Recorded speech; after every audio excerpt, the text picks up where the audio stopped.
आज हम लोग एक ऐसे टॉपिक को पढ़ने वाले हैं जो ऑर्गेनिक केमिस्ट्री का फाउंडेशन है, structural representation of organic compound. अगर स्ट्रक्चरल फार्मूला अभी आपको सिर्फ नंबर्स और लेटर्स लगते हैं तो आज के बाद उन्हें देखने का नजरिया आपको बिल्कुल बदलने वाला है।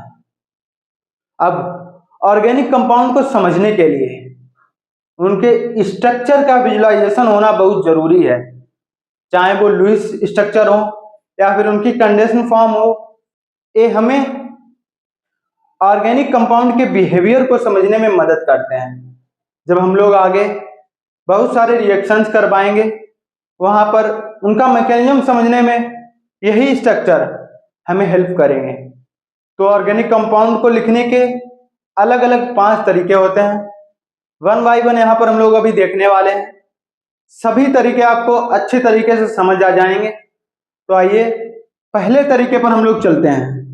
पहला तरीका होता है expanded form,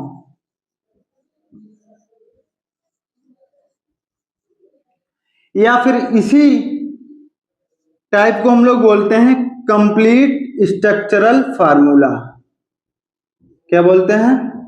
complete structural formula.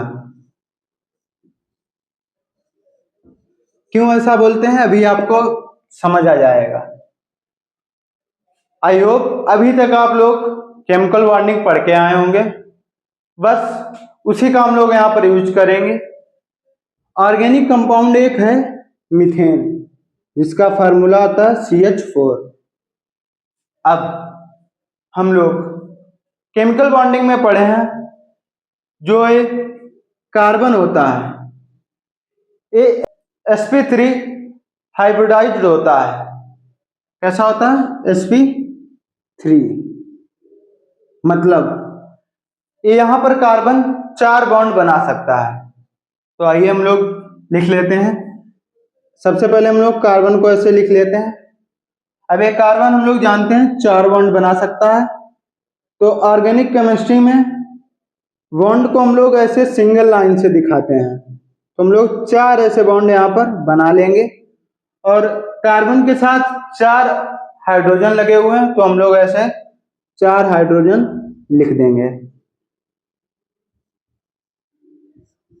अब यही हो गया एक्सपेंडेड फॉर्म। अब तो हम लोग यहाँ पर लिख लेते हैं एक्सपेंडेड फॉर्म में क्या होता है, सारे बॉन्ड ओपन होते हैं।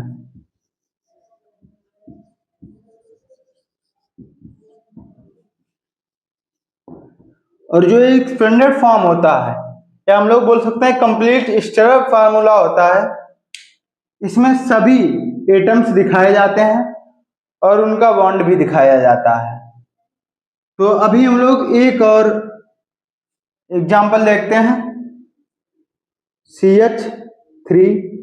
CH3।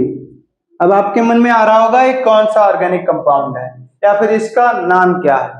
तो अभी आपको, अगर आप ये वीडियो देख रहे हैं तो ऑब्वियसली अभी आपने नोमेनक्लेचर ऑफ ऑर्गेनिक कंपाउंड नहीं समझा होगा।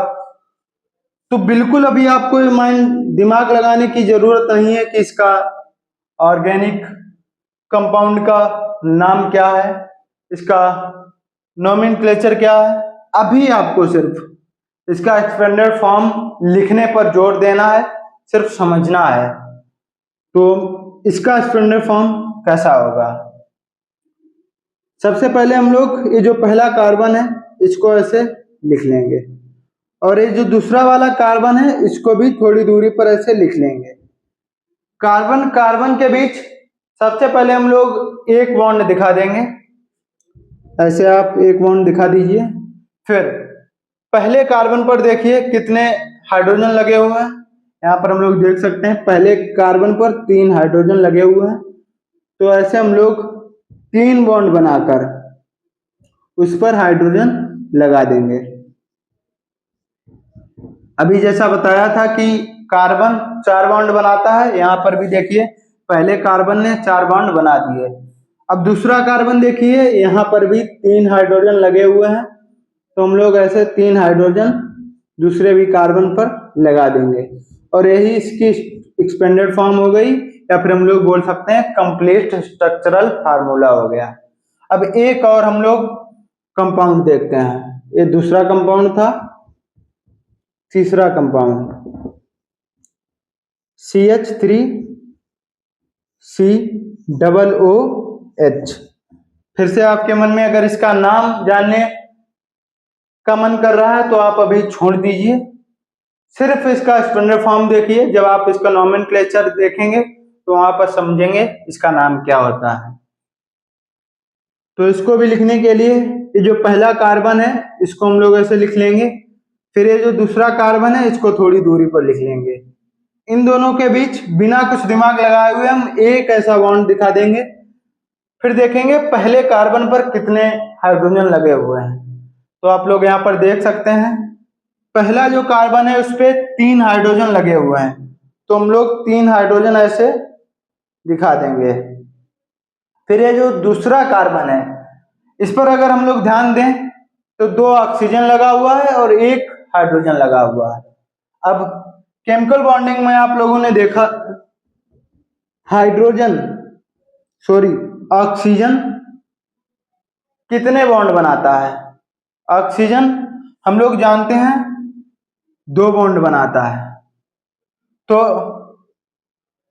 यहां पर ऐसे हम 2 बॉन्ड दिखा देंगे और उस पर 1 हाइड्रोजन लगा देंगे। बचा 1 हाइड्रोजन और 1 ऑक्सीजन। यहां पर हम लोग देख सकते हैं जो दूसरा कार्बन है वो 3 बॉन्ड बना चुका है, 1 कार्बन के साथ और 2 ऑक्सीजन के साथ। एक और ऑक्सीजन के साथ बॉन्ड बना लेगा और जो ये हाइड्रोजन है ये ऑक्सीजन के साथ ऐसे लग जाएगा। तो इस प्रकार इस कंपाउंड का एक्सपेंडेड फॉर्म हो गया, कंप्लीट स्ट्रक्चरल फार्मूला हो गया। अब एक और फार्मूला में यहाँ पर देते हैं, उसको आप लिखने का ट्राई कीजिए। NH2CO NH2। अब वीडियो पॉज करके आप इसका एक्सपेंडेड फॉर्म लिखने का ट्राई कीजिए, फिर यहाँ पर इसका एक्सपेंडेड फॉर्म हम लिखवाएंगे। तो आई होप आप लोगों ने एक्सपेंडेड फॉर्म लिखने का ट्राई कर लिया होगा। तो अब यहाँ पर देखते हैं इसका एक्सपेंडेड फॉर्म लिखने के लिए सबसे पहले इस वाले कार्बन को हम लोग ऐसे लिख लेंगे, फिर हम लोग देखेंगे इस वाले कार्बन पर NH2 लगा हुआ है और 1 ऑक्सीजन लगा हुआ है और 1 इधर NH2 लगा हुआ है। तो हम लोगों को पता है कार्बन 4 बॉन्ड बना सकता है, तो सबसे पहले हम लोग कार्बन पर 2 ऐसे बॉन्ड बनाकर ऊपर ऑक्सीजन लिख देंगे, फिर इधर साइड 1 N लगा देंगे और केमिकल बॉन्डिंग में हम लोगों ने देखा था जो नाइट्रोजन होता है वो टोटल 3 बॉन्ड बनाता है। तो यहाँ पर नाइट्रोजन 1 बॉन्ड इसने कार्बन के साथ बना लिया, बचे हुए 2 बॉन्ड ये हाइड्रोजन के साथ बनाएगा। तो यहाँ पर ऐसे हम लोग 2 हाइड्रोजन लगा देंगे, फिर ठीक उसी प्रकार इधर भी ए से 1 नाइट्रोजन लग जाएगा और इस पर 2 अलग अलग हाइड्रोजन लग जाएंगे। तो ये था structural representation of organic compound का जो एक्सटेंडेड फॉर्म होता है उसको लिखने का तरीका। अब जब इस तरीके को उस टाइम के साइंटिस्ट लोगों ने एनालिसिस किया तो उन्होंने देखा ये जो तरीका है ये बहुत ही लेंदी तरीका है। अगर कोई बड़ा फार्मूला है तो उसे लिखने के लिए बहुत सारा टाइम चाहिए और ज्यादा स्पेस भी चाहिए। तो उन्होंने सोचा फ्यूचर में बहुत सारे जीनियस लोग आएंगे तो कुछ सिंपल छोटा तरीका होना चाहिए, तो उन्हीं ने इस स्ट्रक्चर का एक कंडेंस्ड फॉर्म दे दिया। तो कंडेंस्ड फॉर्म क्या होता है अगली स्लाइड पर हम लोग देखेंगे, आप लोग इसको लिख लीजिए। तो अब हम लोग देखेंगे कंडेंस्ड फॉर्म।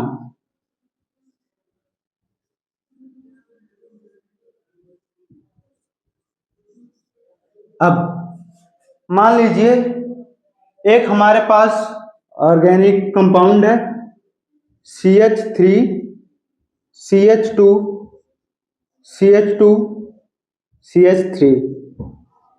अब इस ऑर्गेनिक कंपाउंड का कंडेंस फॉर्म क्या होगा? ये जो कंडेंस फॉर्म होता है इसमें ऐसे हम लोग लिख सकते हैं कि कुछ बॉन्ड ओपन होंगे, कुछ बॉन्ड ओपन हो सकते हैं या कुछ बॉन्ड क्लोज हो सकते हैं।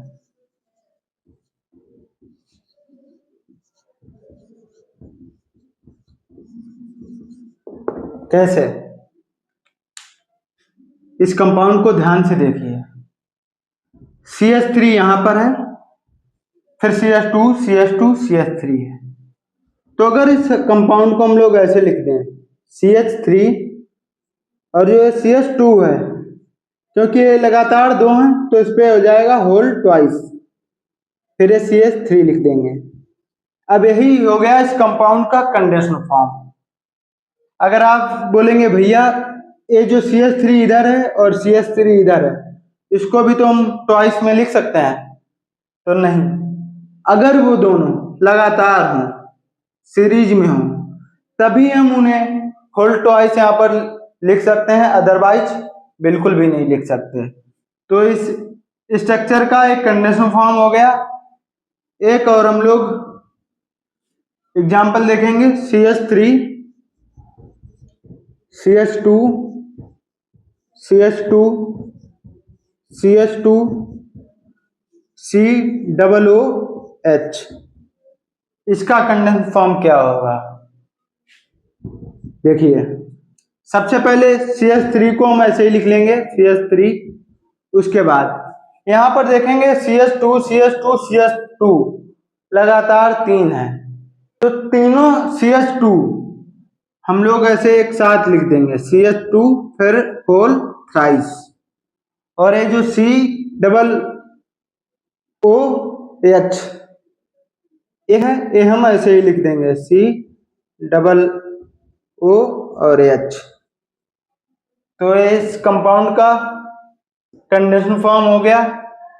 एक और कंडेंस्ड फॉर्म आप लिखने का ट्राई कीजिए CH3 CH2 CH2 OH। Video को पॉज करके इस कंपाउंड का कंडेंस्ड फॉर्म आप लिखने का ट्राई कीजिए, फिर हम लोग यहां पर देखेंगे। तो चलिए देखते हैं।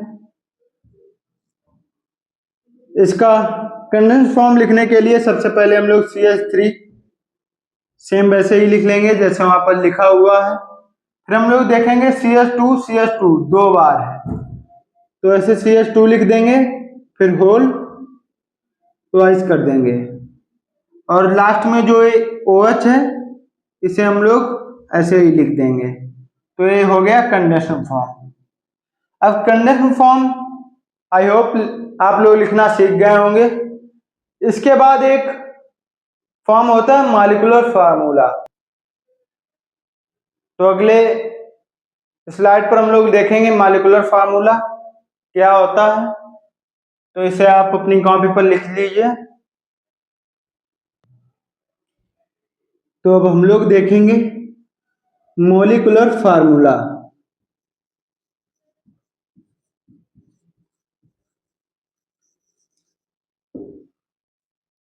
मॉलिक्यूलर फार्मूला इस तरीके का कोई बहुत ज्यादा सिग्निफिकेंस नहीं होता है, फिर भी ये आइसोमेरिज्म चैप्टर में हमें काम आता है। इसमें क्या होता है, ये सिर्फ नंबर ऑफ एटम्स को रिप्रेजेंट करता है। तो हम लोग लिख लेंगे represents number of atoms. Actually ये ऑर्गेनिक कंपाउंड का स्ट्रक्चर रिप्रेजेंट नहीं करता है। Don't represent structure. जैसे आपने लिखा देखा होगा C4H10O, एक मॉलिक्यूलर फार्मूला होता है। एक और होता है C3H6O। बहुत सारे अलग अलग ऐसे फार्मूले होते हैं। एक और है जैसे C5H12। अब अगर इस मॉलिक्यूलर फार्मूला को हम लोग देखें तो इससे हमें क्या पता चलता है। मान लीजिए पहला ही C4H10 ऑक्सीजन ओ, इसमें हमें क्या पता चल रहा है, जो नंबर ऑफ कार्बन एटम है वो कितने हैं, 4 है। नंबर ऑफ हाइड्रोजन एटम कितने हैं, 10 है।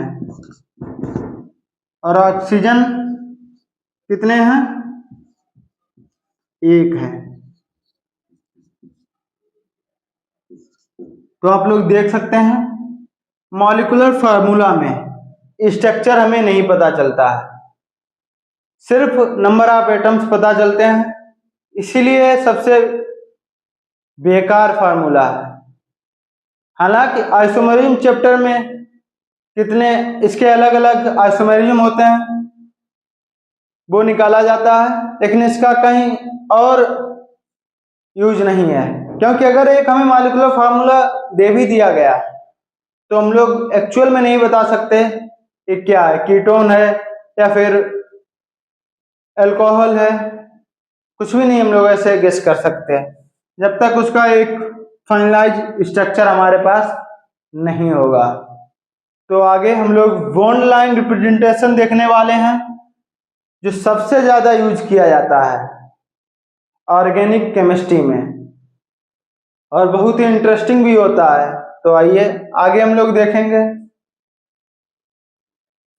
तो हम लोग देखेंगे बॉन्ड लाइन स्ट्रक्चर,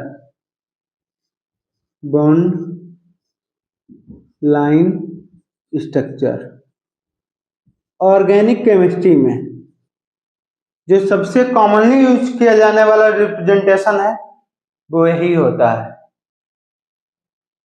इसको रिप्रेजेंट करने के लिए कुछ रूल होते हैं, तो आइए सबसे पहले हम वही लिख लेते हैं। सबसे पहला रूल होता है जो कार्बन एटम होता है उसको एक डॉट के द्वारा रिप्रेजेंट किया जाता है। तो लिख लीजिए carbon atom is represented by dot.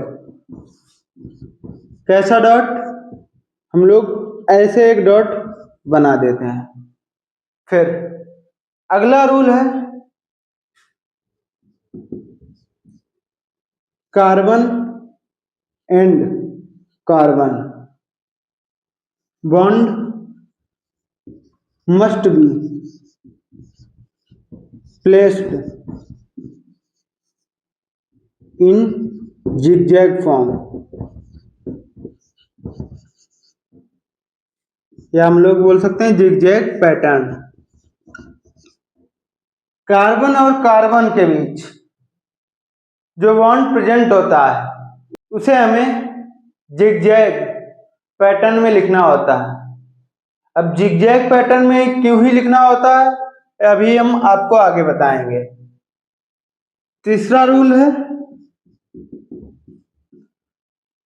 Double bond, या पहले लिख लीजिए सिंगल बॉन्ड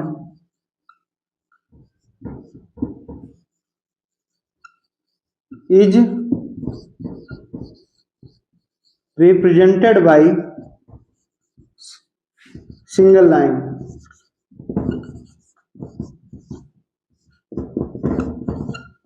लाइक दिस, ऐसे हम एक सिंगल लाइन बना देते हैं, ए सिंगल बॉन्ड रिप्रेजेंट करता है। अगला रूल है डबल बॉन्ड,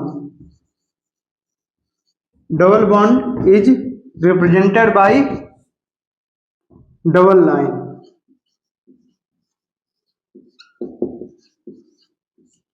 like this। ऐसे दो लाइन हम लोग बना देते हैं तो वो हमारा डबल बॉन्ड हो जाता है।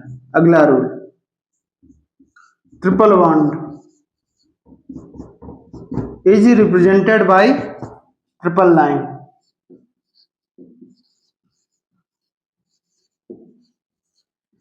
इस प्रकार 3 लाइनें बना दी जाती हैं। तो इस रूल थे, 2 और बचे हुए रूल हैं। 6 रूल है, hydrogen atom of carbon are not represented. मतलब क्या हुआ, जो कार्बन के साथ हाइड्रोजन एटम होंगे उन्हें रिप्रेजेंट नहीं किया जाता है, उन्हें नहीं लिखा जाता है। Hydrogen atom of carbon bond are not represented.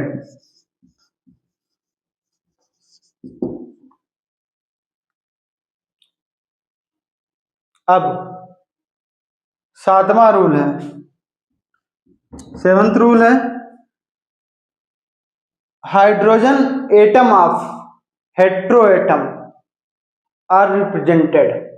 अब ये हेट्रो एटम क्या होते हैं, सबसे पहले हम रूल लिख लेते हैं फिर आपको बताएंगे। Hydrogen atom of hetero atom are represented. Hydrogen atom of hetero atom are represented. Hetero atom क्या होते हैं, ध्यान रखिएगा।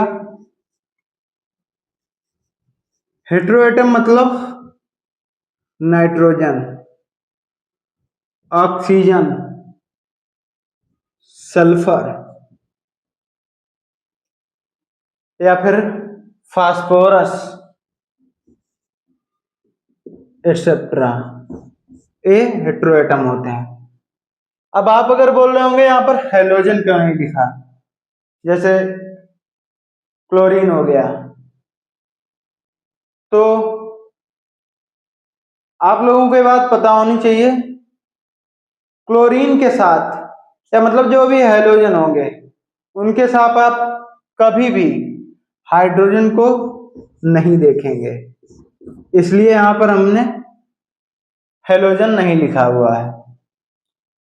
तो ये रूल आप अपनी कॉपी पर लिख लीजिए।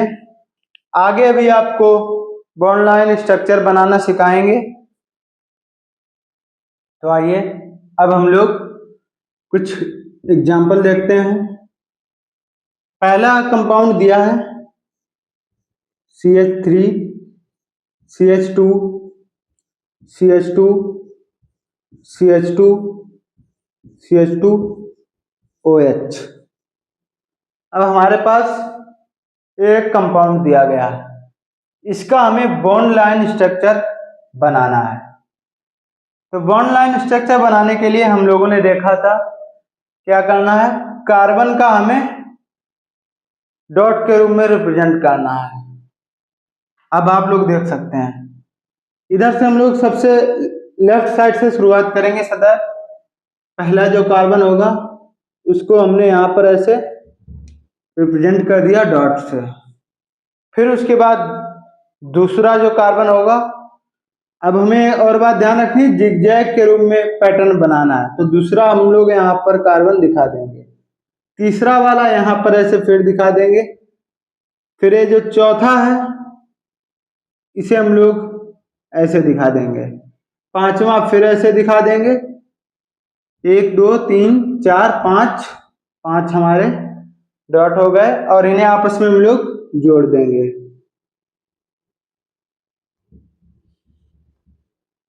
ऐसे हमने जोड़ दिया। अब हम लोगों ने देखा था जो हेट्रो एटम होगा वो तो लिखना ही पड़ेगा, तो यहाँ पर ऑक्सीजन हेटेरो एटम है, वो ऐसे यहाँ पर हम लिख देंगे। और एक बात हम लोगों ने देखी थी, हेटेरो एटम के साथ जो हाइड्रोजन होगा उसे भी हमें लिखना है। तो यहाँ पर हेटेरो एटम के साथ जो हाइड्रोजन है उसे हम ऐसे लिख देंगे। यहाँ पर हमें ये जो हाइड्रोजन लिखे हुए हैं H3 H2 H2 H2 H2, इन्हें हमें लिखने की जरूरत नहीं है। ये ऑलरेडी अंडरस्टूड है कि यहाँ पर 3 हाइड्रोजन है। कैसे? ये हमारा एक कार्बन है और ये दूसरा कार्बन है। कार्बन कार्बन के बीच एक बॉन्ड, सिंगल बॉन्ड बना हुआ है और हमें पता है कार्बन 4 बॉन्ड बनाता है। तो मतलब जो बचे हुए 3 बॉन्ड हो गए, जो ये बचे हुए 3 बॉन्ड हो गए, ये कौन से बॉन्ड होंगे? हाइड्रोजन बॉन्ड होंगे। और यहां पर अगर इस कार्बन को हम लोग देखें तो इस कार्बन के साथ और इस कार्बन के साथ सिंगल सिंगल बॉन्ड बना हुआ है। कार्बन 4 बॉन्ड बनाता है, मतलब 2 बॉन्ड अभी भी बचे हुए हैं और ये दोनों होंगे हमारे हाइड्रोजन साथ। ठीक, यहाँ पर भी 2 बॉन्ड हाइड्रोजन के होंगे, सिंगल सिंगल, और यहाँ पर भी सेम 2 बॉन्ड हाइड्रोजन के होंगे और यहाँ पर भी सेम 2 हाइड्रोजन होंगे। तो इस प्रकार ये हो गया बॉन्ड लाइन स्ट्रक्चर। हालांकि इसमें हमें ये जो हाइड्रोजन हमने दिखाए हैं इन्हें दिखाने की कोई आवश्यकता नहीं थी। तो और हम लोग अब आगे एग्जांपल देखेंगे। मान लीजिए हमारे पास है CH3 CH2 whole twice, C bracket के अंदर CH3 होल थ्राइस। अब इस कंपाउंड का बॉन्ड लाइन स्ट्रक्चर कैसा होगा तो हम लोग बना लेते हैं। सबसे पहले जो पहला वाला कार्बन है इसका हम डॉट के रूप में रिप्रेजेंट कर लेंगे ऐसे। फिर हम लोग अगर इसी कंपाउंड को थोड़ा सा एक्सपेंड करके लिखें तो हमें पता है CH3 CH2 CH2 ऐसा होगा। तो 2 हमारे पास ऐसे CH2 होंगे, तो हम ऐसे 2 CH2 लिख लेंगे। उसके बाद ये तीसरा कार्बन है, तो यहाँ पर हम तीसरा कार्बन ऐसे बना लेंगे और इसके बीच एक बॉन्ड बना देंगे। और इस वाले कार्बन पर CH3 कितने लगे हुए हैं? 3, तो हम 3 ऐसे CH3 बना देंगे। तो ये हमारा बन गया CH3 CH2 whole twice CH3 whole thrice. ये हमारा बॉन्ड लाइन स्ट्रक्चर बन गया। इसमें यहाँ पर 3 हाइड्रोजन होंगे इस कार्बन के साथ, इसके साथ 2 और इसके साथ भी 2। इस कार्बन के साथ कोई हाइड्रोजन नहीं होगा जैसा कि यहाँ पर आप देख सकते हैं, क्योंकि इसके साथ 3 CH3 लगे हुए हैं और चौथा इस कार्बन के साथ है, तो 4 बॉन्ड यहाँ पर इसके पूरे हो गए। अब और हम कुछ एग्जाम्पल देख लेते हैं। तीसरा एग्जाम्पल लिख लीजिए CH3 CH2 whole thrice CH3 twice. अब हम लोग इस वाले कंपाउंड का बॉन्ड लाइन स्ट्रक्चर बनाएंगे। तो इसका बॉन्ड लाइन स्ट्रक्चर बनाने के लिए सबसे पहले जो यहाँ पर एक कार्बन है इसको हम एक डॉट से रिप्रेजेंट कर देंगे। उसके बाद हम लोग देखेंगे CH2 3 बार है, मतलब CH2 CH2 CH2, तो हम लोग 3 डॉट ऐसे और दिखा देंगे और सिंगल बॉन्ड से आपस में उन सभी को जोड़ देंगे। अब इसके बाद एक और CH है, तो यहाँ पर एक और हम कार्बन का डॉट बना देंगे और इसे आपस में जोड़ देंगे। अब आप लोग देख पा रहे होंगे इस वाले कार्बन पर 2 CH3 लगे हुए हैं, तो हम लोग क्या करेंगे, एक यहाँ पर ऐसे डॉट बना देंगे, एक यहाँ पर बना देंगे और इनको हम आपस में जोड़ देंगे। तो अब आप लोग देख सकते हैं इस वाले कंपाउंड का बॉन्ड लाइन स्ट्रक्चर बन गया है। रीचेक कर लेते हैं। पहले वाले कार्बन पर 3 हाइड्रोजन है, यहाँ पर 3 हाइड्रोजन है, फिर लगातार 3 CH2 है, CH2 CH2 CH2, उसके बाद CH है और उस पर CH3 दो लगे हुए हैं। तो ये हमारा करेक्ट बॉन्ड लाइन स्ट्रक्चर हो गया। तो आगे आई होप आप लोग बॉन्ड लाइन स्ट्रक्चर बनाना सीख गए होंगे। प्रैक्टिस कीजिए। आगे हम लोग एक बॉन्ड लाइन स्ट्रक्चर दे देंगे, फिर उसे हम एक्सपेंडेड फॉर्म में कैसे लिखेंगे वो देखेंगे, क्योंकि अक्सर एग्जाम में पूछ लिया जाता है बॉन्ड लाइन स्ट्रक्चर को देकर एक्सपेंडेड फॉर्म लिखने के लिए। तो इसको आप अपनी कॉपी पर लिख लीजिए, आगे देखेंगे। तो अभी हमारे पास ये 2 स्ट्रक्चर हैं, इनका हमें एक्सपेंडेड फॉर्म लिखना है। तो एक्सपेंडेड फॉर्म लिखने के लिए हम लोग देख सकते हैं, एक यहाँ पर एक कार्बन है, एक यहाँ पर है, एक यहाँ पर और यहाँ पर, फिर एक यहाँ पर है और यहाँ पर। तो सबसे पहले हम लोग इनके कार्बन लिख लेते हैं। एक हमारा ए कार्बन हो गया, एक कार्बन ए हो गया, एक ए कार्बन हो गया, इसे थोड़ा आगे लिखते हैं, एक ए कार्बन हो गया, एक ए हो गया, एक यहाँ पर, एक ए हो गया, फिर एक यहाँ पर, यहाँ और यहाँ। अब सभी कार्बन का सिंगल लाइन से हम लोग जोड़ देंगे ऐसे।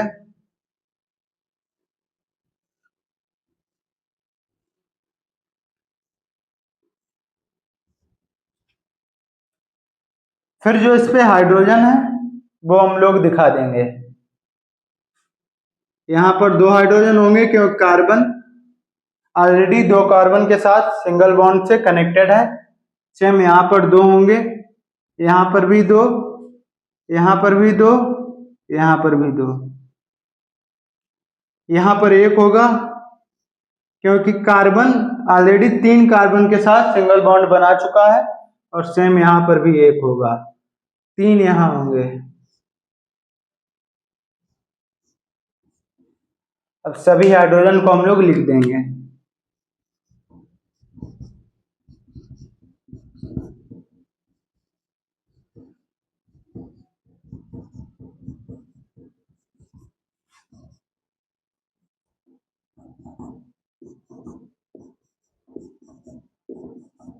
इस प्रकार से इस स्ट्रक्चर का हमारा एक्सपेंडेड फॉर्म हो गया। अब हम लोग इस वाले बॉन्ड लाइन स्ट्रक्चर का एक्सपेंडेड फॉर्म लिखेंगे। सबसे पहले हम गिन लें टोटल कार्बन कितने हैं, 1 2 3 4 5 6 7 8। तो हम सबसे पहले ऐसे 8 कार्बन लिख लेंगे,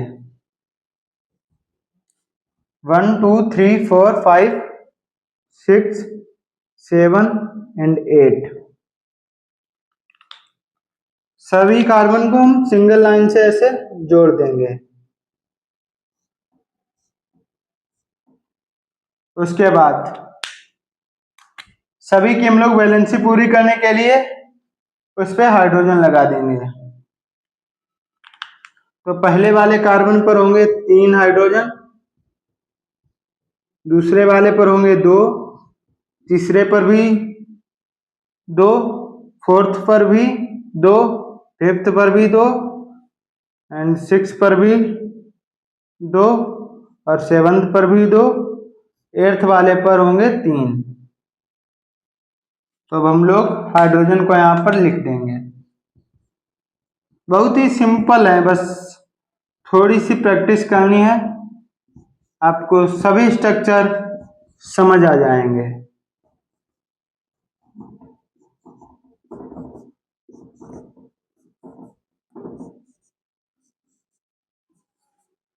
अच्छा, पीछे एक बात बताना छूट गई थी।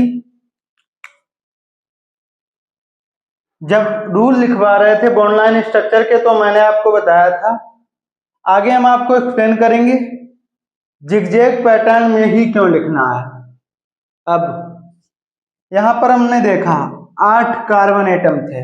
अगर अगर 8 कार्बन एटम यहां पर हम जिगजैग पैटर्न में ना लिखते, सीधे लिखते हैं, तो हमें क्या करना पड़ता, कैसे लिखना होता, देखिए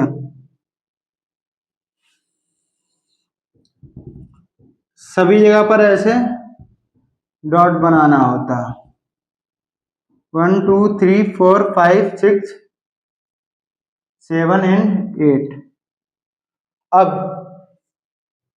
कभी कभी जब हम लोग तेजी से पढ़ते हैं तो ये डॉट पढ़ने में हमें परेशानी होगी, या जब हम लोग कॉमनली लिखते हैं डेली लाइफ में, तो हम लोग जब किसी कंपाउंड को ऐसे लिखते हैं तो यहाँ पर ऐसे डॉट नहीं बनाते हैं। वो ऑलरेडी अंडरस्टूड होता है कि जहां पर शार्प मोड होगी वहां पर एक कार्बन एटम होगा। लेकिन अगर यही सीधा होगा और हम लोग डॉट नहीं बनाएंगे तो कोई पहचान नहीं होगी। इसीलिए carbon carbon bond zigzag line में होता है, जिगजैग पैटर्न में लिखा जाता है। तो आगे अगली स्लाइड पर हम लोग देखेंगे ऑर्गेनिक कंपाउंड रिप्रेजेंट करने का सबसे आखिरी तरीका, जिसे हम लोग बोल सकते हैं 3D स्ट्रक्चर। तो आई होप आपको यहां तक समझ आया होगा। आप कॉपी पर लिख लीजिए। मिलते हैं अगली स्लाइड पर। अब हम लोग last type veg dash representation देखने वाले हैं। Veg dash representation,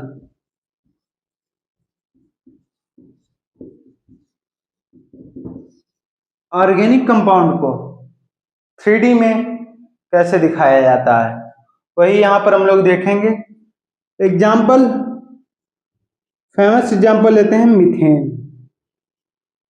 molecular formula हमें पता है, होता है CH4। अब हम लोग केमिकल बॉन्डिंग में पढ़ के आ रहे हैं, यहाँ पर जो CH4 है इसमें जो कार्बन है वो sp3 हाइब्रिडाइज होता है, और वहां पर हमने इस कंपाउंड की ज्योमेट्री भी देखी जो कि होती है टेट्राहेड्रल। अगर आपको ये नहीं पता है तो पता होना चाहिए, CH4 की ज्योमेट्री होती है टेट्राहेड्रल। अब टेट्राहेड्रल ज्योमेट्री क्या होती है, मान लीजिए हमारे पास एक प्लेन है, एक प्लेन है। अगर इसके मान लीजिए सेंटर में एक कोई कार्बन है, एक यहाँ पर हाइड्रोजन लगा हुआ है और एक यहाँ पर हाइड्रोजन लगा हुआ है, एक ऐसे बाहर की ओर हाइड्रोजन लगा हुआ है और एक ऐसे अंदर की ओर हाइड्रोजन लगा हुआ है। यही हो गया टेट्राहेड्रल रिप्रेजेंटेशन या टेट्राहेड्रल ज्योमेट्री। कैसी होती है, देखिए ये हो गया हमारा कार्बन, एक इस प्रकार से प्लेन लाइन होगी जिस पर हाइड्रोजन लगा होगा और एक ऐसी लाइन होगी जिस पर हाइड्रोजन लगा हुआ होगा। फिर इस प्रकार से एक वेज बना होता है, इसको हम लोग बोलते हैं सॉलिड, और इस पर एक हाइड्रोजन हम लोग लगा देंगे और यहाँ पर डॉटेड ऐसी लाइनें बनाकर यहाँ पर भी हम लोग एक हाइड्रोजन बना देंगे। अब इस डॉटेड लाइन को क्या बोलते हैं और इस सॉलिड लाइन को क्या बोलते हैं, यहाँ पर देखिए ये जो डॉटेड लाइन है इन्हें बोला जाता है डैश वेज,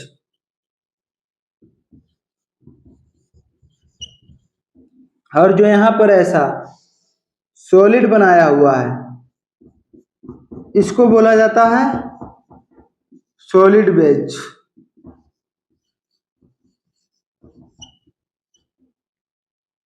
ये जो डैश वेज होता है ये होता है बिलो द प्लेन। कैसा होता है, बिलो द प्लेन होता है। इसका मतलब भी क्या होता है, फिर से आपको एक बार पुनः समझाएंगे।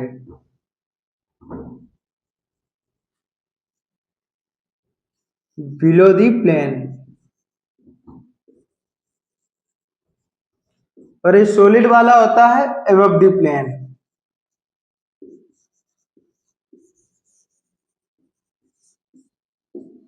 और यहाँ पर जो ये सीधी लाइन ऐसी बनी हुई है, ये होती है ऑन द प्लेन।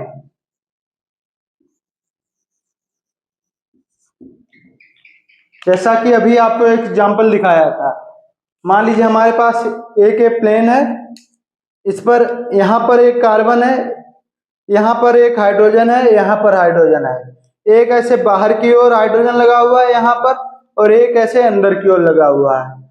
तो ये जो बाहर की ओर हो गया हाइड्रोजन, ये हो गया सॉलिड बेज पर लगा हुआ, और इस वाले लाइन को हम लोग बोलेंगे सॉलिड बेज। और ये जो अंदर वाली लाइन थी, इसे हम लोग बोलेंगे डैश बेज। और जो यहाँ पर ये प्लेन में आ गया, इसलिए इसे हम बोलेंगे प्लेन बेज। तो इस प्रकार ऑर्गेनिक कंपाउंड का 3D रिप्रेजेंटेशन होता है। तो यहाँ पर हो गया 3D रिप्रेजेंटेशन।